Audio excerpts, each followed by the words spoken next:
que nunca se rompió, ahora que ha pasado por este proceso de esta técnica Kintsugi, porque ahora tiene polvo de oro adicional del valor de la cerámica y toda la artesanía, ¿no?, que trabajan esa majestuosidad que trabajan los artesanos. Pues ahora, además de eso, tiene polvo de oro por todos lados, esas formas caprichosas que agarraron cuando se quebró, pues ahora tiene polvo de oro. Y estos se evalúan en mucho más precio, estos jarrones, que incluso haciendo la investigación dice que a veces a propósito rompen los jarrones ahora en ciertos grupos de artesanos, porque se dedican específicamente a eso, y el valor que ellos aportan es esa reparación. Así que tienen un buen jarrón y luego lo dejan caer, lo quiebran, y después armar pedazos para dejar el proceso final, que es este mecanismo. Tu vida y mi vida son ejemplos de cosas rotas. O sea, de modo, todos los que estamos aquí, y digo todos, tenemos cosas que se han roto en nuestra vida, en algún punto de nuestra vida. Y tú y yo podemos decidir si dejamos los pedazos rotos allí esparcidos y quedar así, expuestos, y siempre andar por la vida, decir, no, es que lo que tú no sabes lo que me pasó, y toda la vida estar hablando de esa ruptura y de esos pedazos que quedaron filosos ahí, esparcidos por todos lados, y siempre los traigo aquí conmigo para enseñárselos a todo el mundo. O pasar por un proceso donde eres restaurado, y sí, las heridas quedan marcadas, o sea, hay cicatrices, pero esas cicatrices ahora están cubiertas con honra. Ahora esas cicatrices están cubiertas de una forma que dijeras, wow, nunca pensé que me iba a decir, qué bonita se me ve la cicatriz. No creo que alguien lo diga en su sano juicio, no, yo tengo cicatrices por aquí, por acá, por acá, por acá, por todos lados tengo cicatrices. Mi infancia tormentosa. Pero cuando ya has sanado de cosas en tu vida, y que volteas a ver las cicatrices, ya no te duele, ya las miras y dices, soy un sobreviviente, ¿no?, de la infancia, soy alguien que se sobrepuso a la infancia, que obtuvo resiliencia. Lo mismo sucede cuando tú eres alguien que enfrentó situaciones que marcaron tu vida. Jorge Serín, si ustedes lo conocen seguramente, ha desarrollado técnicas donde en el rostro puede identificar heridas de guerra o heridas de la infancia o de la vida, y ciertos rasgos faciales determinan violencia, determinan abuso sexual, determinan abandono, determinan características. El tema es cierto, quizá nunca puedas quitar de tus rasgos físicos lo que sucedió en tu vida, pero está en nosotros el decidir que esas heridas se vistan de gloria por la gracia de Dios, por el poder de Dios. Y ahora, cuando mostremos las heridas, y mostremos, lo decimos con un orgullo de decir, mira dónde yo estaba. Ahorita Selene mencionaba, es que esta persona que yo tenía enfrente, éramos compañeras de clase, o sea, de la escuela y de la misma generación, quizá una generación antes, pero estábamos básicamente bajo los mismos elementos. Y no quiere decir que porque una tomó esa decisión y porque Selene nos ha contado su historia, no quiere decir que a ella no le pasaron cosas. Lo que quiere decir es que ella decidió que esas heridas las iba a vestir de gloria, que esas heridas iba a dejar que el maestro de maestros, artesano, cubriera las heridas con polvos de oro, de una manera que ahora la gente pueda ver en Selene y decir, wow, veo la gloria de Dios en tu vida. O voltear a ver a Carmina y decir, no te creo que todo eso que me cuentas es real, no te lo creo, o sea, sí el podcast, pero no te creo, ¿a poco sí? Porque te veo muy feliz. ¿Cómo vistes de gloria algo que es doloroso, algo que es vergonzoso, algo que no tiene sentido si quieres llamarlo? La única manera es permitir que el cielo toque tierra y en tu vida tenga el poder para restaurar. Amén. Es que ese maestro toque tu vida y las heridas más profundas, dolorosas, que han hecho una huella ciertamente y que no la vas a poder quitar, que en vez de dolerte y que siempre traigan los pedazos para causar de alguna manera lástima entre las personas, que esta vez tú no las presentes como lástima, sino que te vistas de ellas y ahora digas: yo ciertamente pasé por esta situación, yo ciertamente enfrenté eso, mi vida estaba rota totalmente, pero Dios me restauró. Y aquí estoy, no escondo la herida, no escondo eso, pero ahora te hablo no desde el dolor de la herida, como dicen por ahí, ya no respiro por la herida, ahora te hablo desde la restauración de una herida, y cómo también Dios te puede restaurar a ti, porque mírame, si Dios lo hizo conmigo, lo puede hacer contigo.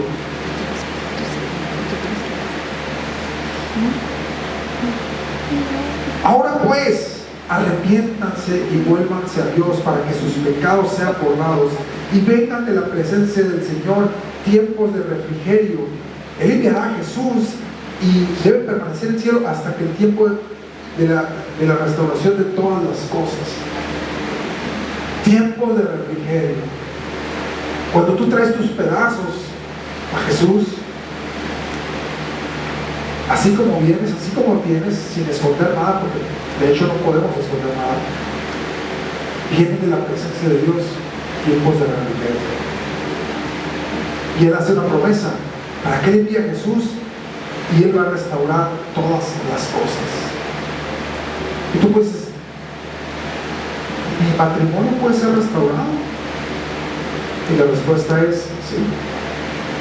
Las heridas de la infancia, del abuso emocional, físico, sexual, pueden ser restauradas, y la respuesta sigue siendo sí.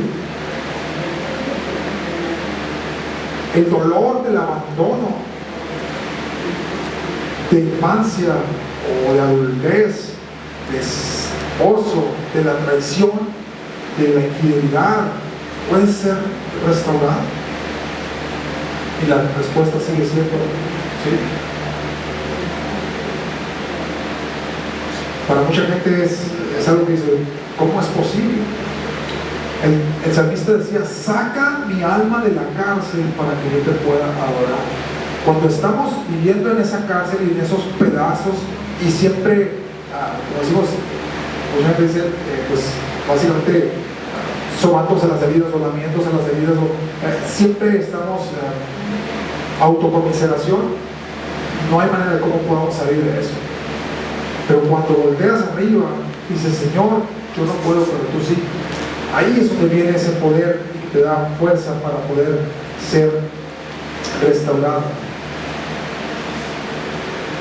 ¿Qué es lo que necesitamos para que podamos ser restaurados? La primera cosa que el Espíritu Santo va a traer a nuestra vida es la convicción de pecado. Pero si necesito ser restaurado, primero que va a traer a tu vida es una convicción de que no mereces ser restaurado. Es decir, de que hay algo en ti que provocó la separación de Dios y tú. Los que estamos en discipulado lo decimos: hemos errado al blanco, no hemos dado en el blanco, porque eso significa pecado. No dar la medida donde es necesario dar.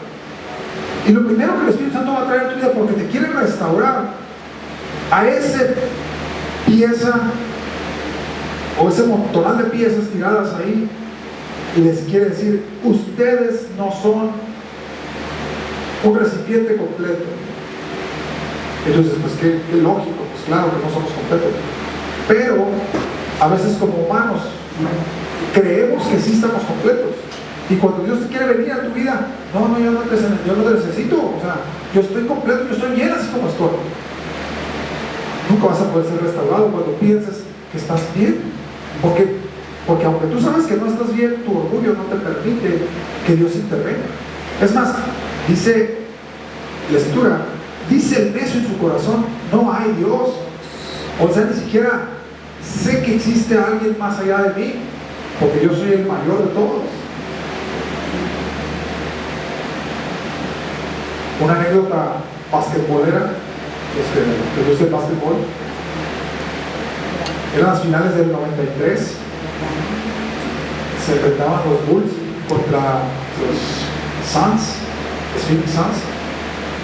En ese entonces en los Suns estaba Charles Barkley y pues en los Bulls estaba Michael Jordan. Y los que saben de básquetbol, Charles Barkley era un orgullo parado, ¿no? era todo orgullo. Entonces él decía, los Bulls no van a hacer nada, lo vamos a destrozar. Y de repente empezó a sentir el golpe, ¿no? Y cómo empezaron a arrastrar, una arrastrada. Y al terminar de esos juegos de la serie y que ganaron los Bulls, dice, voy a considerar que Jordan es mejor que yo. Voy a empezar a considerar que a lo mejor sí tiene razón, que pueda ser que sea mejor que yo. Los que conocemos a los dos personajes entendemos claramente que... Pero hay personas que son tan orgullosas que no pueden aceptar que ellos están en una condición que necesitan ayuda, que creen que no, nadie les... ¿Por qué? Entonces lo primero que el Espíritu Santo va a traer a tu vida va a ser convicción. Si el Espíritu Santo no te convence, no puede restaurarte. Si no trae convicción a tu vida de que has desobedecido la ley de Dios y que eso ha causado que te has alejado de Dios, y la separación de Dios te mantiene fuera de los propósitos de Dios y no te permite estar completo, porque sin Dios no fuimos diseñados para vivir sin Dios. Entonces lo primero que el Espíritu Santo dice, cuando Él venga, los va a convencer a ustedes de que necesitan de Dios, va a convencerlos de su pecado, de justicia y de juicio. Primera cosa que va a hacer con nosotros. Así que, ¿quieres ser restaurado? El Espíritu Santo va a venir a tu vida y te va a decir, necesitas saber que hay algo en ti que no conecta con lo que Dios quiere, con los planes de Dios, que hay algo en ti que necesita ser cambiado para que te alinees a los propósitos de Dios. Es decir, estás fuera de los propósitos de Dios. Por cuanto todos pecamos, estamos destituidos de la gloria de Dios. Es lo primero que el Espíritu Santo te va a traer a tu vida, una convicción de pecado, de que no eres digno de que Dios ni siquiera te voltee a ver. Pero no quiere hacer eso nomás para aplastarte y dejarte ahí y decir, no, ni siquiera mereces, ya me voy. No, primero quiere que reconozcas que no mereces. Porque una vez que reconoces que no mereces, estás listo para ir al siguiente paso. Él no va a dar el siguiente paso a menos que tú avances el primero. Aquí no te puedes brincar como las escaleras que nos damos niños que brincamos a ver hasta dónde podíamos llegar, ¿no? Sin pisar el primero, el segundo, el tercer escalón, a ver hasta dónde llegamos. Dios espera que pases por este primer paso y diga, necesito, Señor, es cierto, he pecado contra ti. El hijo pródigo, estando en una condición deplorable,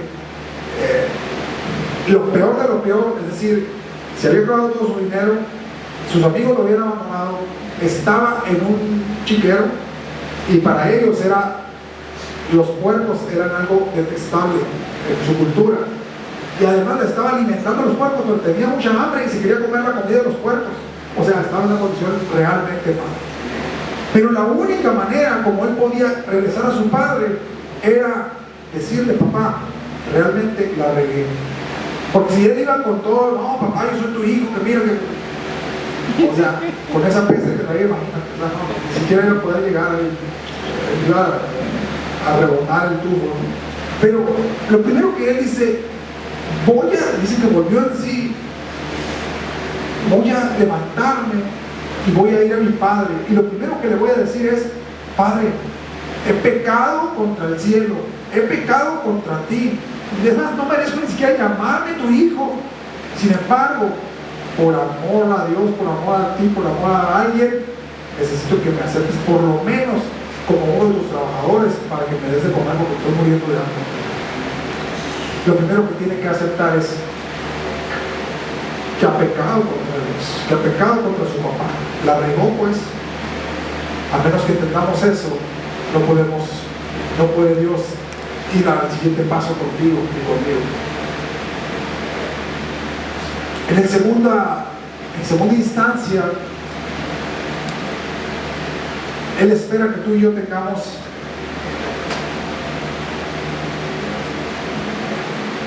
tengamos esa, ya una vez que hemos sido convencidos del pecado y que nos lleva hacia el arrepentimiento, ahora empieza el proceso de perdonar.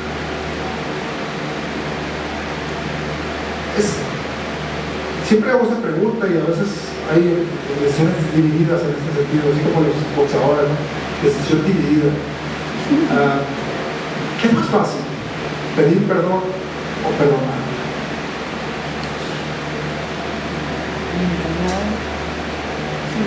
A quien no lo han agraviado va a decir que es más fácil perdonar. Y quien no ha agraviado a otro va a decir que es más fácil pedir perdón. Pero si tú eres alguien que ha estado en los dos lados, ¿qué es más fácil? Ninguna. No es fácil ninguna de las dos, porque se requiere humildad para los dos. Se requiere humildad para pedir perdón, ¿verdad, chica? Se requiere humildad, o sea, me voy a decirle que voy a reconocer que me equivoqué, pues, entonces, ¿cómo le pido perdón a mi esposo? Pues, ¿cómo? Pues, a mi esposa, ¿cómo le voy a pedir perdón? Entonces le voy a decir que tenía razón. Y no, pues ¿cómo le voy a decir que tenía razón? Entonces es complicado. Pero cuando a lo mejor ella viene y se equivocó y yo le he dicho, te dije, y cuando ella viene a pedirle perdón, ¿qué digo yo? ¿Ves? Te dije que... Y no queremos, ¿por qué? Porque requiere humildad de los dos lados. Pero el Espíritu Santo en nosotros nos va a guiar, número uno, a que entendamos que somos pecadores, que somos personas que nos hemos quedado bajo el estándar de Dios, y segundo, nos va a empezar a guiar por el proceso difícil del perdón. Es todo el mundo entendemos que el perdón que de alguna manera sí tendría que suceder, pero cuando, como dicen por ahí, que hacer a la voluntad de Dios en los bueyes de mi compadre, ¿no? Aquellos sí tienen que perdonarse, ¿sí? Pero cuando lo hacen a mí, o cuando tú haces, ahí esa parte se complica, ¿no? Pero el Espíritu del Señor está sobre mí para sanar a los quebrantados de corazón. Cuando tú y yo oramos, Jesús dijo, cuando ustedes oren de esta manera: Padre nuestro que estás en los cielos, santificado sea tu nombre, venga a nosotros tu reino, hágase tu voluntad, como se hace en el cielo, se haga aquí en la tierra. El pan nuestro de cada día, danos hoy. Y perdona nuestros pecados, así como nosotros perdonamos a los que nos ofenden. La medida del perdón está en la medida que tú perdones. ¿Quieres que Dios te perdone a ti? Necesitamos perdonar. Cuando nosotros no hemos pasado por el proceso del perdón, Dios no puede restaurarnos. No porque no pueda, no porque no tenga el poder, sino que el proceso es como cuando levantas ese montón de piezas, pero no quieres que le eches pegamento. O sea, es como lo pego, pues. No, es que ponle polvito de oro, pero no le eches pegamento, pues ahí está, pero lo vas a poner y se va a trabajar otra vez. Mientras no pasemos por el proceso de este perdón, no hay restauración. Sin perdón no hay restauración. Porque si ustedes no perdonan de todo corazón, decía Jesús en la parábola, si no perdonan de todo corazón, tampoco su Padre Celestial los va a perdonar a ustedes. Y a veces tú y yo podemos pensar que el perdón se trata de que no lo merece aquel que lo perdona, o ni siquiera me ha venido a pedir perdón. Es más, vino, pero no se le notaba como que me estaba pidiendo perdón de verdad. Entonces, por tanto, no lo perdoné.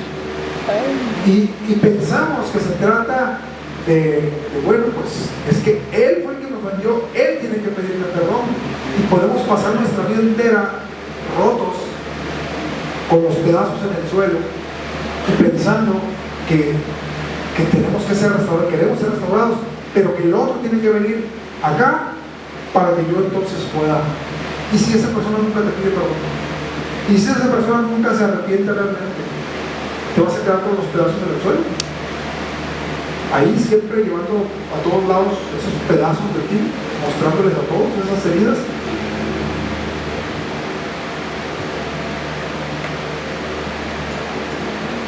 porque pensamos que el perdón es un sentimiento, porque pensamos que el perdón tengo que sentirlo para poder efectuarlo.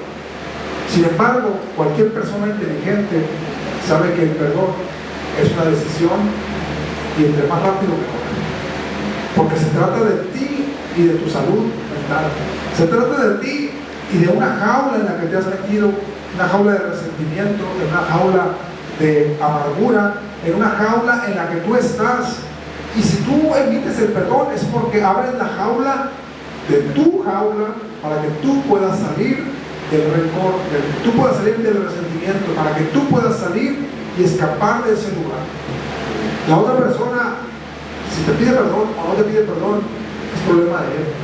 Pero si tú entiendes el perdón al que Dios te quiere llevar, es a que tú perdones, y luego dice con una frase, de todo corazón a aquel que te ofende, porque es la única manera que abras la puerta y escapes del resentimiento, escapes de la amargura, escapes del odio, escapes de todo eso que está carcomiendo tu vida.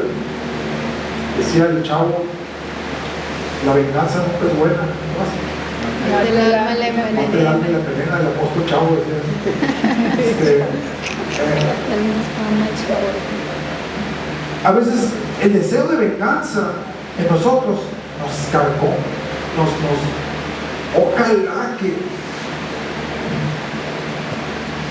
hace algún tiempo, en otra galaxia, far away, hablaba con una persona y yo le daba una noticia y esa persona me decía, no sabes lo que estoy pasando acá adentro, entre si alegrarme por esa noticia que me está dando o sentirme triste, porque en mí hay un deseo de venganza por la situación que sucede. Entonces, cuando tú vives de esa manera, no puedes ser restaurado, a menos que realmente el perdón venga a tu vida. Por aquello, a lo mejor fue intencional, es decir, no, es que no se le chispoteó, sí lo hizo con todas las años, o sea, ni siquiera fue premeditado, alevosía, ventaja y todas las agravantes de la ley, o sea, así, o pudo haber sido accidental, pero al final del día no importa si fue accidental o fue con toda la hazaña, para ti es una misma respuesta. Si perdonas, eres libre, y si no perdonas, tampoco tu Padre que está en el cielo te va a perdonar lo que tú has hecho contra otros y contra Él mismo.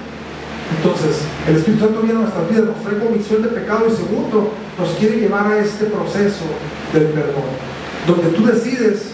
Mi esposa da un testimonio y dice, yo decidí, en la situación familiar, desde el día 1 perdonar, y eso a mí me ha sido muy liberador. Tengo muy buena relación con aquella persona que de alguna manera trajo daño, trajo dolor a la familia, pero ella da cuenta, aunque era menor de edad, y decidí perdonar. Desde entonces yo tengo una buena relación y no hay problema, pero mi familia no. Y ella lo cuenta, digo, no estoy investigando a nadie, sino estoy contando la experiencia. Y desde ese momento y desde ahí en adelante tengo muy buena relación, porque decidí perdonar. ¿Qué es lo que hoy tendrías que perdonar? Cierra tus ojos 10 segundos. Pon en tu mente a esa persona que te lastimó,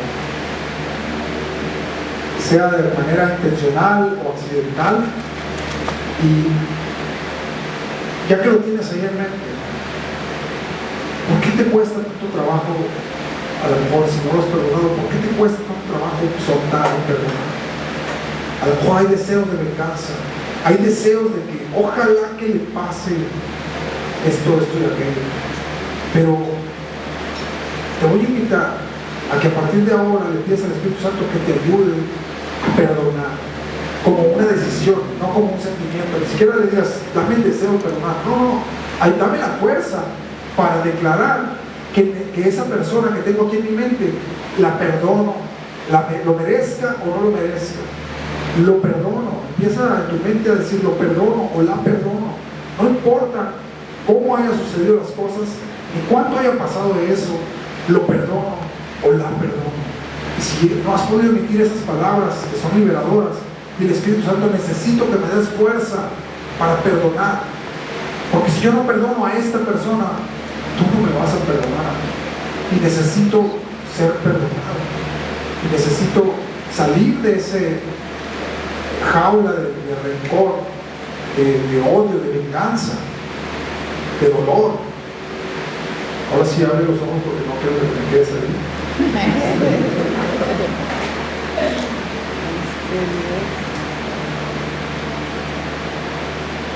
¿Cómo te imaginas tú que hubiera sido este encuentro? Fíjate, un muchachito de 12 años, 13 años, sus hermanos le tienden una trampa, lo venden como esclavo. En ese lugar donde él va solo, pues es tratado como esclavo, y después lo acusan injustamente, lo meten a la cárcel y está en una condición de vulnerabilidad. Pero en su mente se acordaba mucho de que Dios le había dicho desde niño que él iba a reinar, y que las personas lo iban a poner en alto. Y él, ¿dónde se veía? En la cárcel. Y se acordaba de sus hermanos. Yo creo que se le subía la presión, el azúcar y todo lo demás. Además de acordarse de lo que sucedió, como sus hermanos, y cómo él gritaba y todos se reían y lo apresaban y lo vendían, las monedas que pagaban por él, y cómo él les gritaba: hermanos, ayúdenme, y se iba alejando la caravana, y él volteaba a sus hermanos repartiéndose el dinero entre ellos. Ahora, estando en ese lugar de la cárcel, Dios lo levanta. Él es gobernador de toda una ciudad, el imperio más grande del mundo, tiene el poder de hacer y deshacer, y viene y se encuentra con sus hermanos. Y sus hermanos vienen en una vulnerabilidad. ¿Cuál es la vulnerabilidad? Pues que tienen hambre y vienen a pedir comida a ese lugar, y tiene el poder para darles de comer o no darles de comer. ¿Qué hubieras hecho tú con eso? Con ese poder, guardando resentimiento. Imagínate qué hubieras hecho tú. Guardias, agárrenlos y desguardicen.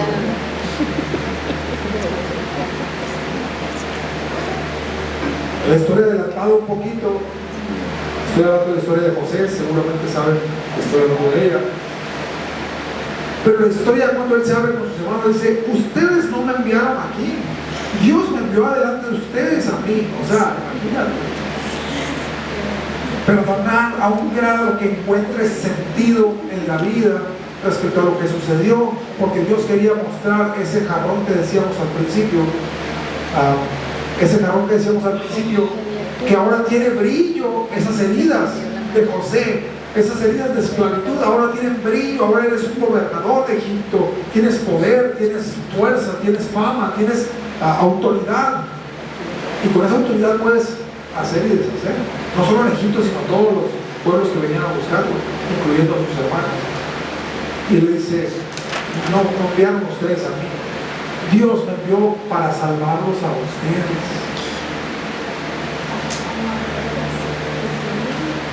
Cuando el Espíritu Santo obra en tu vida, encuentras sentido incluso aquello que no tiene sentido, aquello que no hayas como, o sea, es indescriptible incluso. Pero en medio de todo ello, el Espíritu Santo empieza a trabajar tanto en ti que te hace conforme al corazón de Dios, y encuentras sentido a pesar del dolor, a pesar de las circunstancias, a pesar de todas las cosas. Puedes decir, en algún momento lo escuché con Carmina, que él dijo: si no hubiera sido por esta situación, yo no hubiera conocido a Dios. Si no hubiera sido por todo el dolor que trajo esta situación a mi vida, yo no hubiera buscado a Dios de todo corazón, me hubiera quedado con aquello que tenía. Y sabes que Él resucita. Imagínate, vienen los discípulos ahí, están en la barca, Y dicen, el maestro está en la orilla. Y todos reman hacia el maestro, pero un discípulo de ellos se avienta del agua y empieza a nadar a la orilla. Yo creo que le dijo, yo quiero hablar con Jesús antes que nadie escuche. Pedro dijo, yo quiero hablar con él a solas porque tengo una cosa pendiente con él. Todos los demás empezaron a remar, él se aventó y llega primero y a platicar con el maestro, ponerse a cuentas, ¿no? A explicarles, no, es que, Señor, te negué porque, y empezaron a dar las explicaciones, ¿no? Ya sabes, porque todos los argumentos, la justificación.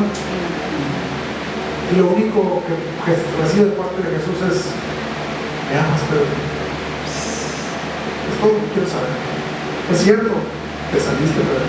Es cierto, me negaste, pero me amas. Y Pedro, pues así como que sacado de onda, él pensaba que iba a dar por el argumento, pero él lo confronta directo, pero me amas.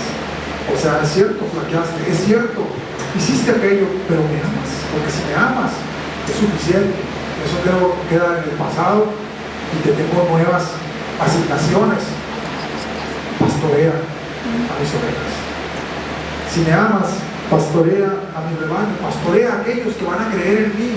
Necesito que cuides de aquellos que van a tener esa fe. Y de esa manera Pedro es restaurado, Pedro es levantado. ¿Por qué?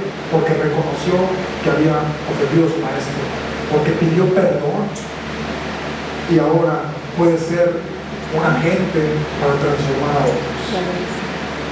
Dice la Escritura, bendito sea el Dios de toda consolación, que nos restaura, que nos consuela, para que con ese consuelo que hemos recibido podamos consolar también a otros. Entonces estamos en 2 Corintios 1, 4. Bendito sea el Dios de toda consolación. O sea, encontrarle sentido al dolor, encontrarle sentido y propósito, no es sencillo, sino solamente por el Espíritu Santo que tocó el cielo a la tierra y a mi vida. Bendito sea el Dios de toda consolación. ¿Quién lo dice? Quien ha estado en naufragios, quien ha estado en cárceles, quien ha estado apedreado, que lo dejaron medio muerto, que lo dejaron. Está diciendo, bendito sea el Dios de toda consolación. Nos consuela para que, como somos consolados, también consolemos a otros. Ahora, es una forma de describir un arte kintsugi. Ahí están mis heridas. Yo sí, he sido golpeado, apaleado, apedreado, dejado medio muerto. Aquí están, ahí se miran mis heridas. Pero bendito sea el Dios de toda consolación, que a través de mis heridas puedo consolar a otros que tienen las mismas heridas. Es más, los identifico sin que lo digan, porque los miro en su vista, los miro en su mirada, me dice, porque yo sé lo que significa esa mirada. Esa mirada perdida de desesperanza la puedo olfatear, porque yo mismo pasé por eso. Bendito sea Dios de toda consolación, que nos consuela para que con ese consuelo que hemos recibido podamos consolar también a otros.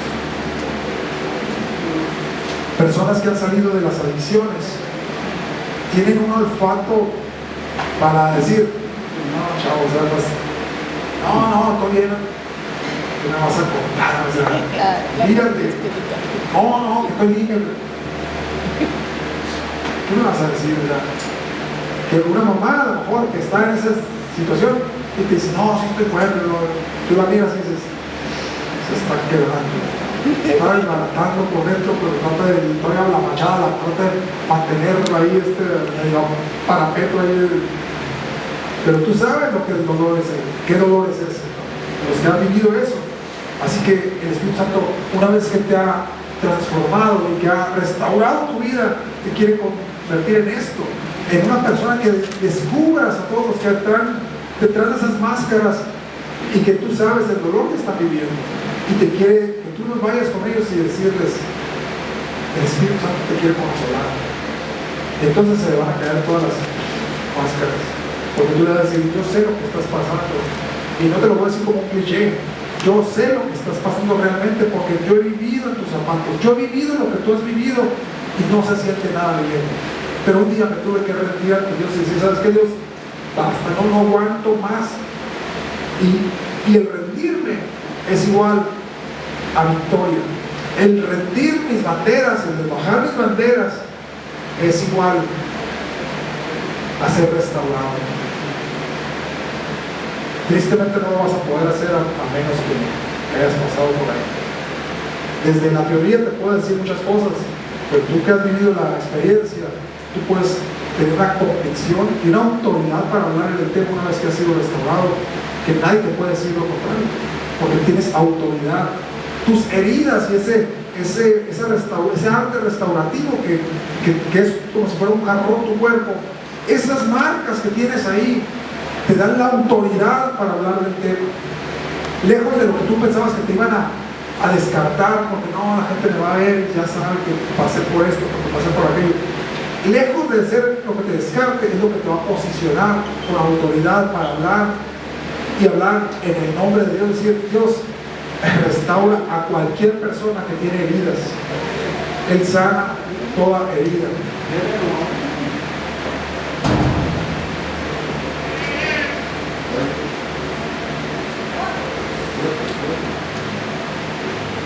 Quiero concluir con estas reflexiones. Dios no abandona lo roto, no deja ir los pedazos. Él los quiere redimir y los va a reconstruir con su arte, con toda su poder, su autoridad. La restauración comienza cuando bajas, cuando subes la bandera de paz y te rindes realmente a Dios. Ahí empieza la restauración, cuando empiezas a decir: Señor, yo no puedo, Señor, yo no sé. Ahí empieza realmente el proceso de restauración. Perdonar no es olvidar, es liberarnos a nosotros mismos de la presión que trae ese dolor, que trae esa situación. Cuando Dios restaura una vida, también restaura todo lo que ella toca. Es decir, te convierte en un agente de transformación y de restauración a ti. Dice 2 Corintios 5, 17, 18, 19, que Dios nos reconcilió consigo por medio de Cristo y nos dio el ministerio de la reconciliación, nos dio la palabra de reconciliación. Es decir, de aquí en adelante el servicio de reconciliar te lo ha puesto en tus manos, el servicio de restaurar a otros te lo ha puesto en tus manos. ¿En qué? En el área que tú tienes expertise. Tú eres experto en donde están tus heridas, están esas cicatrices, eres experto en ellas. Y Él te dio el ministerio o el servicio de que reconcilies y restaures a esas personas a quien tú identificas claramente. Tú vas en el camión, en la parada, en el súper, identificas: esta persona está pasando por esto. ¿Por qué? Porque lo puedo mirar, lo puedo olfatear casi, ¿no? ¿Por qué? Porque yo viví eso. Así que lo único que ya para concluir queda es: ¿qué vamos a hacer con esto? Ya lo sabemos, que el Espíritu Santo nos da el poder para restaurar. Somos restaurados, pero con esa misma poder que hemos sido restaurados, ahora Dios nos da ese poder para ser restauradores. ¿Y qué vamos a hacer con ello? ¿Cómo lo vamos a hacer? ¿Cómo vamos a empezar? Primero que nada, pues examínate a ti mismo, ¿no? Examina tu corazón, dice el salmista: examina mi corazón, prueba y conoce mis pensamientos, ve si hay en mí algún camino de perversidad y guíame en el camino eterno. Pero es lo primero que tendríamos que hacer para ser restaurados. Número 2, confesar de parte a Dios, que ya conoce que estamos rotos. Pues confiesa esa ruptura y pedir perdón. 3, perdona. Si crees que tienes el derecho de no perdonar, entonces Dios no te puede perdonar ni tus pecados. Porque con la misma vara con que mides vas a ser medido. Lo dices cada vez que hablas el Padre Nuestro o que oras. Así como nosotros perdonamos a los que nos ofenden, así perdonan a nosotros. Es la medida del perdón que Dios va a emitir en tu vida. Entonces nos conviene perdonar. 4, confía en su poder, no subestime lo que Dios puede hacer con algo restaurado. Tú dices: es que nadie va a quererme después de esto, es que nadie me va a aceptar, es que nadie. Tú no sabes el valor que tiene después del Kintsugi. Esos jabones son mucho más valiosos que incluso antes. Una vida restaurada por el poder de Dios es una vida valiosa y valerosa. Número 5, busca esa llenura del Espíritu Santo, que es la que te va a mantener en su frecuencia, es la que te va a mantener recibiendo el perdón de Dios, restaurando a otros. es la que te va a mantener con esa chispa de buscar quién sea restaurado. Cuando vienes acá a las familias anónimas en recuperación y que ves a otras personas, dices, Señor, es que no hace lo mismo que hiciste conmigo. Porque vas a sentir la necesidad de que eso suceda cuando el Espíritu Santo está continuamente en ti. Ya no va a ser suficiente con que tú estés bien, vas a querer que otros también lo estén.